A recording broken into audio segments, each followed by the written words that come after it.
छोटे से शहर गोरखपुर की तंग और भीड़भाड़ वाली गलियों में हर सुबह सूरज की पहली किरण के साथ एक पुरानी आवाज गूंजती थी। टमाटर ले लो, आलू ले लो। यह आवाज थी रामलाल की, जो वर्षों से सब्जी का ठेला लगाते आ रहे थे। पर इस ठेले पर एक और चेहरा होता था, मोनू, उनका 16 साल का बेटा।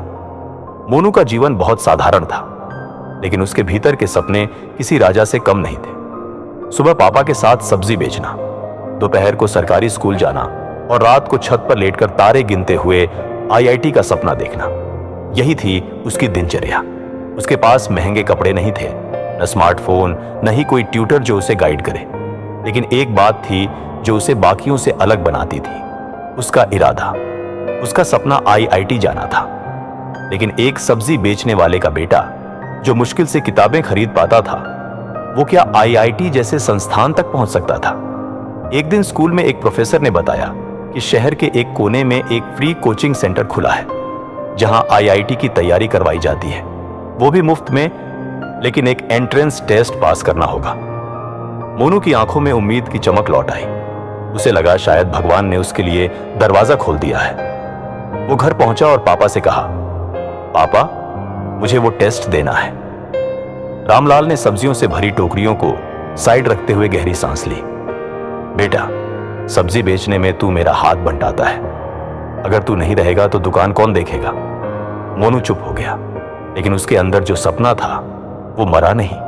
वो रातों को छत पर लेटा आसमान की ओर देखता और सोचता, जब चांद सबका है तो सपने भी तो सबके हो सकते हैं ना। अगले दिन स्कूल में अनुष्का मैम नाम की एक नई मैथ्स टीचर आई। उन्होंने मोनू की नोटबुक देखी और कहा, तुम्हारी समझ काफी गहरी है, क्या कोचिंग के लिए अप्लाई किया? मोनू ने सिर झुका लिया। घर की हालत ऐसी नहीं है मैम। अनुष्का मैम ने हल्की सी मुस्कान के साथ कहा, अगर हालात खराब हैं तो मेहनत और ज्यादा जरूरी है। तुम शाम को लाइब्रेरी आ जाया करो, मैं तुम्हें गाइड करूंगी। बस वहीं से मोनू की असली जंग शुरू हुई। लाइब्रेरी की लकड़ी की बेंच, पसीने से भीगी शर्ट और नींद से बोझिल आंखें, ये सब अब उसके संघर्ष के साथी बन चुके थे। वो हर दिन सब्जी बेचने के बाद लाइब्रेरी जाता और देर रात तक पढ़ता। शुरुआत में बहुत दिक्कतें आईं। किताबें समझ नहीं आती थी, कई बार भूखा सोना पड़ता था। लेकिन मोनू ने खुद से एक वादा किया था, अगर अब हार गया तो शायद कभी जीत ना पाऊं। 3 महीने बाद जब कोचिंग एंट्रेंस का रिजल्ट आया, मोनू चुन लिया गया। उस दिन उसके पिता की आंखों में जो आंसू थे वो सिर्फ पानी नहीं थे, वो गर्व था। लेकिन कोचिंग में भी जंग आसान नहीं थी। जहां बाकी बच्चों के पास लैपटॉप, स्मार्टफोन और महंगे नोट्स थे, वहीं मोनू के पास सिर्फ एक पुराना झोला और पिता का बटन वाला फोन था। कई बार बच्चे उसका मजाक उड़ाते, लेकिन जब कभी वो टूटने लगता, अनुष्का मैम कहती, तुम्हारी कहानी बाकियों से अलग है मोनू। तुम्हारे पास सब कुछ नहीं है, पर हौसला है, और यही तुम्हें जीत दिलाएगा। वो रोज पढ़ाई में डूब जाता। सुबह ठेले पर सब्जी बेचता, दिन में पढ़ता और रात को खुद से सवाल करता। हर गलत सवाल को फिर से हल करता, हर बार खुद को सुधारता। फिर आया आईआईटी जेईई का दिन। परीक्षा हॉल में उसके हाथ कांप रहे थे, लेकिन उसने खुद से कहा, मैं किसी से कम नहीं हूं। उसने हर सवाल ध्यान से पढ़ा। जब अटकता, उसे अनुष्का मैम की आवाज याद आती, डर से नहीं, दिमाग से लड़ो। रिजल्ट वाले दिन पूरे मोहल्ले की सांसें रुकी हुई थी। मोनू ने कंपकपाते हाथों से मोबाइल उठाया। Mobile India rank 432। उसके पापा ने उसे गले लगा लिया। बेटा, तूने मेरा सपना पूरा कर दिया। आईआईटी बॉम्बे में एडमिशन मिला। क्लास में प्रोफेसर ने पूछा, टॉप 500 में कौन है? मोनू ने गर्व से हाथ उठाया। 4 साल बाद जब वो एक नामी टेक कंपनी में सेलेक्ट हुआ, तो दुनिया ने जाना कि एक ठेले वाले का बेटा भी चमत्कार कर सकता है। लेकिन उसने नौकरी के बाद एक अलग फैसला लिया, अब मैं गोरखपुर लौटूंगा और उन्हीं बच्चों को पढ़ाऊंगा जिनके पास सपना है लेकिन साधन नहीं। अब वो मोनू सर बन चुका था।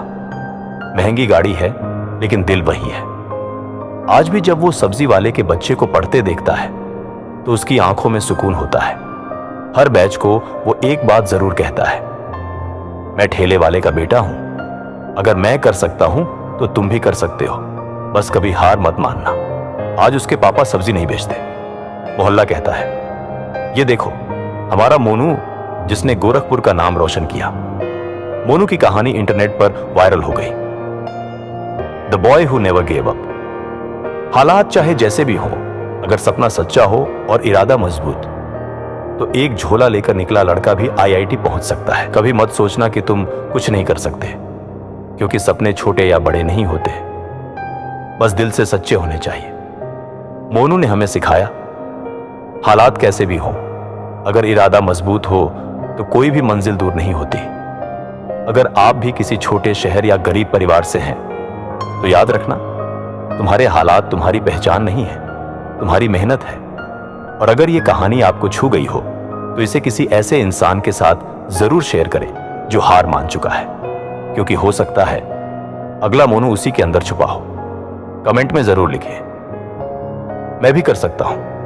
वीडियो को लाइक करें, शेयर करें और सब्सक्राइब करें, ताकि अगली प्रेरणादायक कहानी सबसे पहले आप तक पहुंचे।